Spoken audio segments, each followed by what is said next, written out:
I'm Glenn McGuinness, and this is Outburst. On the program, are you optimistic about the state of Canada's economy moving forward?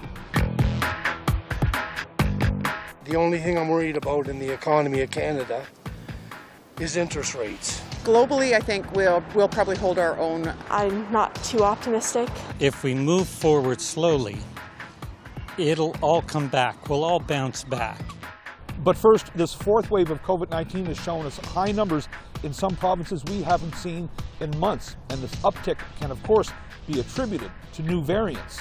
But with over 70% of Canadians fully vaccinated and the bulk of these new cases being among the unvaccinated. If you got your 2 shots, are you less worried about COVID than before? Our question. How concerned are you about the pandemic these days? I have absolutely zero concern about the pandemic. I think that the fear-mongering out of the news and stuff like that is what's driving everybody to go crazy, including all these businesses that are asking for vaccine passports. Not only is it against what you should have to do in this country by giving up your right to freedom and giving up your medical information to people so that you can eat in their restaurant. The other problem in the whole situation is the fact that the fear has just got people going crazy. If the masks didn't work for the restaurants and the lockdowns didn't work for the restaurants and then no masks didn't work for the restaurants and then the masks again didn't work for the restaurants and then the new lockdown for the interior didn't last for the restaurants, what do they think that the government's going to do with their vaccine passport to help them actually make money? It's just crazy. You know, I think initially, I will admit I wasn't very concerned back in March of 2020. But I think that what I've realized over the past, year and a half that we've been in the pandemic is that as a citizen who I don't work in healthcare, the pandemic's been something that we've heard about on the news, but has been really hard to, it's not as tangible. You know, for those of us who haven't had COVID or who aren't boots on the ground in the hospitals, it's been a hard thing to kind of grasp the idea that, there are ICUs that are full, and that's a real thing, but we don't see that as everyday citizens because we're not there. Well, it's been with us it's going to be 2 years here soon, and I feel like everybody knows and has been very informed on COVID, and I'm starting to believe that we should be focusing on other issues like our economy and our housing problem and the fact that our country is riddled in toxic drugs. The other that is of concern to me is the healthcare workers that are not being vaccinated. And I'm quite pleased to see that there is a deadline in effect that they must be or they will lose their jobs. And I just can't imagine someone that isn't well could be looking after our other not well people. Well, the vaccinations have been rolling along smoothly, and this area in Nova Scotia, the pandemic hasn't hit here hard, and I think a lot of that is thanks to the government. They've handled it well. So I'm not concerned, cautious of course, but I think we're doing okay. Well, hopefully it gets through and everybody get a needle and everything turns out well. And I'll be glad when it's over with not having masks. And I think the health care should be a little bit better. What I'm very concerned about is the people who do not want to get vaccinated. I don't understand why they don't want to get vaccinated. I don't have, to me, the anti-vaxxers, I find them very disgusting for protesting in front of hospitals. Those medical people have to go through a lot, and it's the last thing they need to when they show up for work. Yeah, so I think we're on the cusp of a fourth wave here in Nova Scotia, I think. So I'm a bit concerned about that. My kids didn't really handle the lockdown measures very well as far as, being homeschooled and, doing their schooling online. So that concerns me. We both, my husband and I, we both work from home, so we're not sort of out in the world as much as we were, really. But I don't know, I feel like the current government has been handling things really well as far as measures to keep the pandemic at bay, both provincially and federally. I'm not sure the businesses of Calgary can withstand another closure. And, hopefully everybody will get vaccinated and we'll get done with this and go back to our normal lives, whatever whatever that may be. I am very concerned about the pandemic because it affects everybody's life, and I am afraid for everybody's health and well-being, especially our elder and kids in school and everybody. It's very important to everybody go and do vaccination. Right now in Calgary, Alberta, we are at this stage, a critical stage. Our healthcare system is completely broken. And if we don't do something about it, all of us will suffer. We will pay in some shape, way, or form. I'd say less. Why? Just because everything seems to be more under control. It's an expectation now to wear masks. People know what they're doing. While at the beginning of the pandemic, everything just seemed very new. It just seems like we got our routine down. We know what we need to do to make sure everyone's safe. Everyone knows what needs to be done. So now that I'm double vaxxed, I feel better. Like I feel a bit like that blanket of security. But before, it was definitely stress. I was stressed at work. I used to wear 2 masks because I was afraid of getting it. So. And what about you? How concerned are you about the pandemic? Yeah, I'm pretty concerned. My dad and I are both kind of higher risk in the category like that, so we're a little bit more hesitant to go out, and I don't think my parents have eaten out since the pandemic began, so we're obviously concerned and we're taking our precautions. We're double vaxxed and all that still, so still a little bit concerned though. Right now, at the moment, I'm not concerned about it. With the variants and the unvaccinated population, that concerns me a bit more. Just because they will continue to mutate a lot faster. And it's also just concerning for that population itself. Like, they're going to get sick, most likely. And, we might disagree, but I still don't want them to get sick. So, yeah, I'm not so concerned for myself, but definitely that part of society. I'm concerned. I'm concerned about the new variants. They all seem to do something different, so I'm afraid that because there are new variants, those of us that are vaccinated are going to end up needing another vaccine, or that ours won't work or be as efficient. Due to also people that aren't being vaccinated, because they're not vaccinated, these variants are coming out and they put us all at risk. Like, we're vaccinated, like our father's at risk. We're vaccinated for him. Like, we may not die, but he will die if he gets it. We've seen some modest growth in our economy as of late, with roughly 90,000 jobs being added to the Canadian economy in the month of August alone. But some uncertainty still exists, with an overinflated housing market and a labor market still profoundly affected by the pandemic. It's been tough economic times in this country over the last year and a half, but do you see a light at the end of this tunnel? Our question: are you optimistic about the state of Canada's economy moving forward?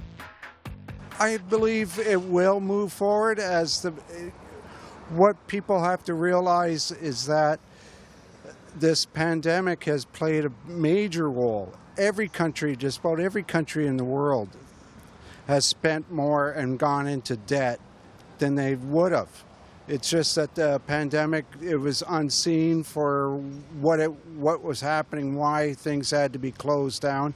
And I believe that once we get through this whole thing, our economy will roll back to what it was before.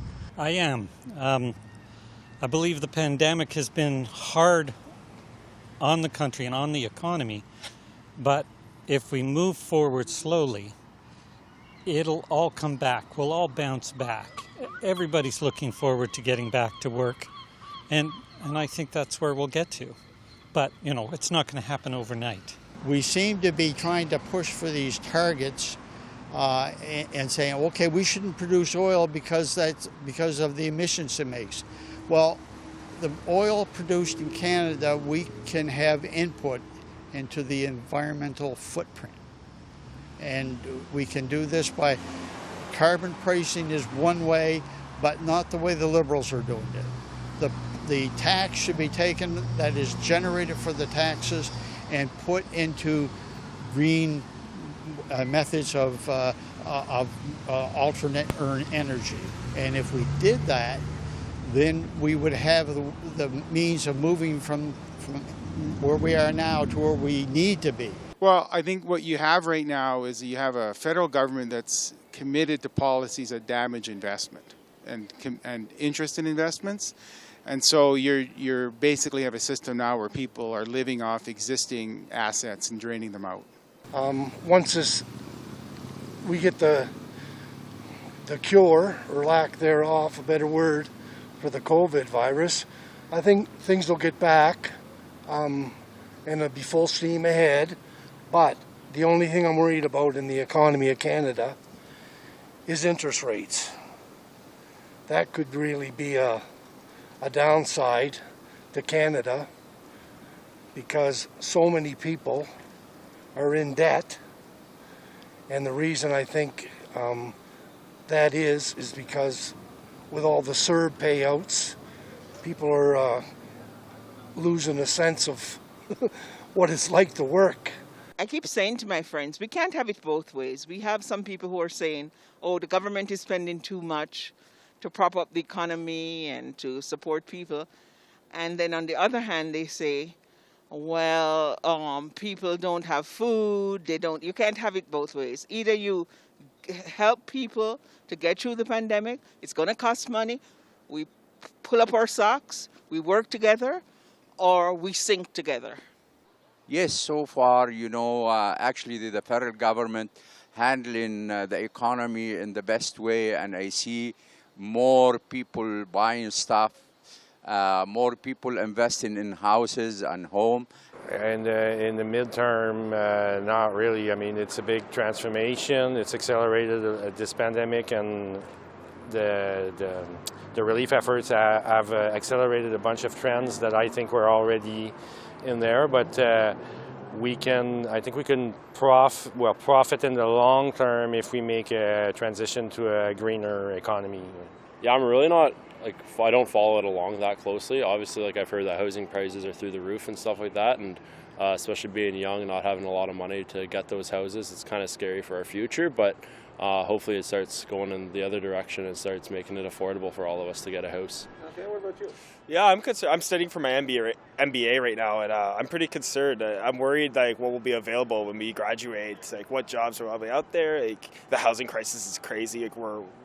I know a couple of people my age were hoping to see it come down eventually.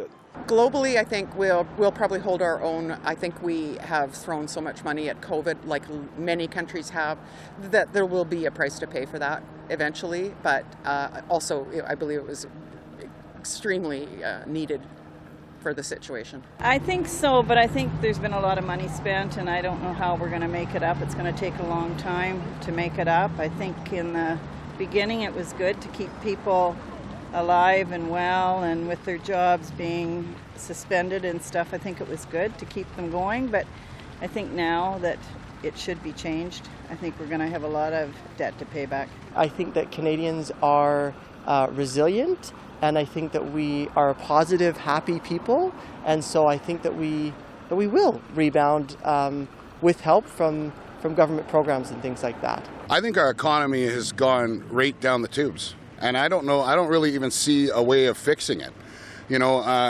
Our deficit went from $38 billion before Canada got into this COVID hoax crap, and now we're at, I think, $2 trillion was the last time I checked. How has Canada gotten to that, and how is the generations after us supposed to pay for that economy, right? And all they're doing looking forward is to spend more money on more shots and more lockdowns and more other stuff. So how are we going to come out of it? It's terrifying. I'm not. I feel like we got a major issue going forward. I feel like we're falling behind. The U.S., China, Russia, I feel like all these powers are just flying ahead at 100 miles an hour, and we're just standing still, if not going backwards.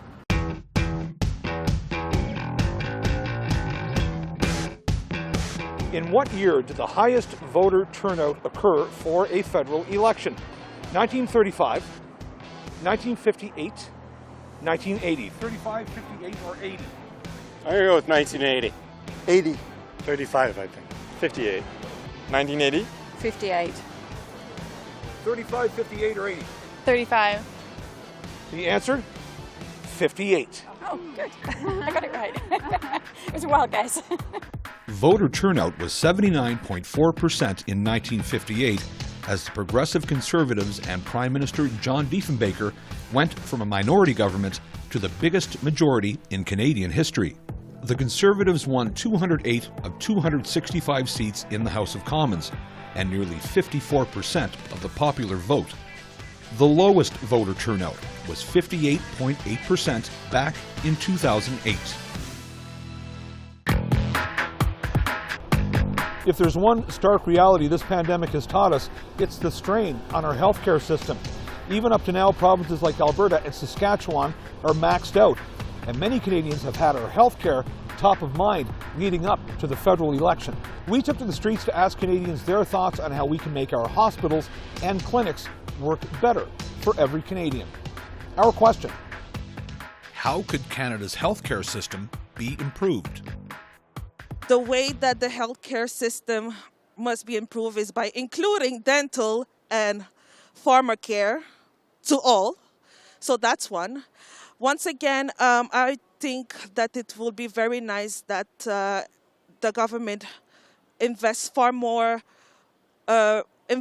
money into the medical field, more specifically give more, bourse to students who wish to study in medicine and pharmaceuticals and everything related to health. I believe they should do more to make sure that everyone is covered fully what they can get, because I've noticed that the dental care is not covered, which I think is a downside because everyone needs the dental care. So the question is how expensive it is for each person to do, and not everyone can afford that. So I think that's something healthcare should improve. With the healthcare system being the way it is now, it's being almost overrun here. The ICU beds are full. They're talking about moving people from Alberta that are sick to other provinces. But like I say, there's always room for improvement, but I think we still have the best healthcare system, not only in Canada, but in the world. Canada's healthcare system could be improved by focusing on nurses and doctors in regards to increasing the amount that we have serving us. I think they're overworked and understaffed right now. I think that one thing that might help in terms of dollars is with COVID, they've been doing phone consultations, and as a cancer patient, I've been using that a lot, and I find it's very efficient. It's so I don't have to go to the cancer center, don't need to see the nurse and all that. So it's 3 minutes essentially for the cancer team, and that's it. More of that? Yes. Yeah, I hope that continues. Maybe supporting community health clinics more, because certain procedures would cost a lot less there than at an ER room, for instance. Those kinds of efficiencies, I think. I think the answers are probably there, and I think the experts know, but I think it's time for the politicians to listen to the experts that already know what the answers are. For a start, pay the nurses properly. I understand some provincial governments, Ontario at one point recently had a proposed legislation with respect to nurses' salaries. Encourage young people, men and women, to go into nursing. People underestimate how valuable their work is. Well, I'm a nurse. I do work in healthcare. I'm not in the hospital setting. I'm in the long-term care setting. How could it be improved? I feel like maybe there needs to be more communication between not only like hospital and healthcare settings in the province, but also between like the provinces in itself. Because moving from province to province, it's been really hard to get healthcare related services linked. So I find that there needs to be better communication between provinces and facilities. I think by expanding it into areas that are not covered now, for instance, teeth, eyesight, those kinds of things. In the last year, between my husband and I, we've spent almost $20,000 on our teeth and our eyes, and it's been valuable to do. But that is a big hit. So those kind of things in the future would be welcome. With a substantial financial investment, but not in buildings or beds, but in people. You know, we need doctors. And there's a number of countries in the world that invest in the doctors who are being trained, so they take over their financial burden. But they're also required, when they're done training, to put in a certain amount of time. And I think that would be a good way to approach our own problem here. Then we'd create our own doctors. Our system would be bolstered by constantly rolling over on these. I would like the emphasis to be taken off a little bit of the whole, like, okay, so bring things to your family doctor first, you know, because a lot of us have a family doctor sort of in name only. You know, I recently broke my ankle this past summer, and, you know, I went to the emergency room, and there was this whole sort of flow of the way that things were supposed to go as far as how to seek sort of continuing care and, like, okay, you know, do I need physio? Do I need this? Do I need that? Do I need follow-up x-rays? And just the path wasn't overly clear. My family doctor wasn't easy to get in touch with. It was really a mess, you know? And I mean, and this is with something that's like relatively a milder situation, you know? Like, this is a broken ankle. I don't have cancer, you know? And I can only imagine what it would be like for somebody who had more complex health needs to navigate, okay, so, you know, who do I go to now? What do I do now? How do I, you know, where do I go? What do I do? It's, you know, I feel like there could be a lot more clarity. The discovery of the remains of roughly 5,000 Indigenous children found on the properties of former residential schools in this country since June has been a shock to many. The residential school system in this country has definitely been a blemish on Canada's history. Many are calling for an apology from the Catholic Church and the Pope for the Catholic Church's role in the residential school system, one of the calls of action put forward by the Truth and Reconciliation Commission. So, as this country marks Truth and Reconciliation Day on September 30th for the first time, we took to the streets to ask Canadians what they feel our government should do next. Our question: what more could be done to improve Indigenous relations in Canada? Attention primarily on schools and schooling on the reservations and on the large number of communities outside reservations which have a substantial Aboriginal population. I think that's key. That's number one. A number of other symbolic things. I've always thought the encouragement of Aboriginal languages is a very positive thing to do.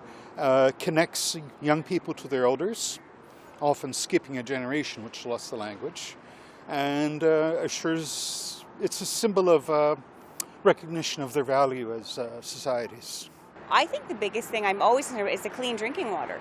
Like they go and they live in their house, they can't drink the water. I have customers right now that can't sell their house and can't buy a house in the reserve because they can't get clean drinking water. I think we need to have more representation by the people, by the Indigenous people. I mean, we have a very tiny heritage, you know, from the settlers, and I feel very passionate that they've been neglected and that they need to be listened to. And maybe focusing on some of the more positive aspects and the richness of the different cultures, the different languages. I think if we get exposed to that, like the sense of brotherhood and friendship can develop from there.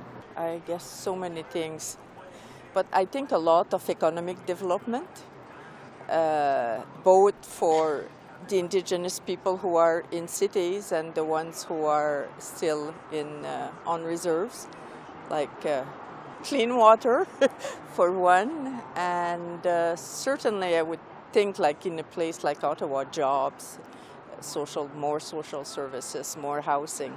I think it would be great if the government of Canada could get the Pope in Rome to come to Canada and apologize for their role in perpetuating those atrocities. I think that's part of the answer. First of all, if Trudeau would have maybe came in and held one of his promises to the Indigenous people, you know, this just goes to show you, like with the vaccine passports, how long in Canada are we going to create more division and separate societies, right? Like the Indigenous people were never fully accepted into the Canadian society, and they've always been held out on the outside. They're still Canadians as much as every other one of us Canadians are, and they should be treated with that respect. Well, I did grow up near a reserve, and I had a lot of Indigenous friends growing up, and I think that one thing that we could do that we could better relations is just have like conversations with them. Like instead of people assuming that's what they want or that's what Indigenous people want, I think we need to talk directly to them and see what they are thinking, what they want. With their promise regarding the drinking water for our native population, for the northern communities, and not only the northern communities. I mean, there are places in Canada where people have to boil water, and I think in 2021 that's kind of ridiculous, because I know it's a big job to do that, to try and fix the water issue we have, but you know, we spend billions of dollars on other things, and I think for me basic human right includes having fresh, clean drinking water. There is a barrier, and one of the things that is needed is social intervention. There needs to be social cohesion where persons understand either side of the fence, persons meet, train, work together, and seek to build that bond and that relationship. So rather than just giving me fish, teach me and help me to fish, and let us fish together. It's all about what we could do as a Canadian to improve the Indigenous relation in Canada is about tolerance and understanding. Education is the most important thing for us in Canada, especially if you don't know the history, if you don't know about other people. Okay, when you start to know people and talk to them and know the history through education and our school system, we could make the relation better. I've been told lies when I was in elementary school and high school, and it's only by talking and doing my own research that I found out the true history of Canada. So if it can be reviewed so that it includes the truth, I think we'll be getting closer to having a complete understanding of the current situation when it comes to the First Nations. Communication. Communication is the biggest key that we are lacking in regards to reconciliation from coast to coast. Communication, understanding, empathy. Thanks for watching this episode of Outburst on CPAC. If you have any comments about this show or any other show, you can find us on social media. You can also find us on our website at www.cpac.ca. I'm Glenn McGuinness, and on behalf of my colleagues at the Cable Public Affairs Channel, thanks for watching. We'll see you next time.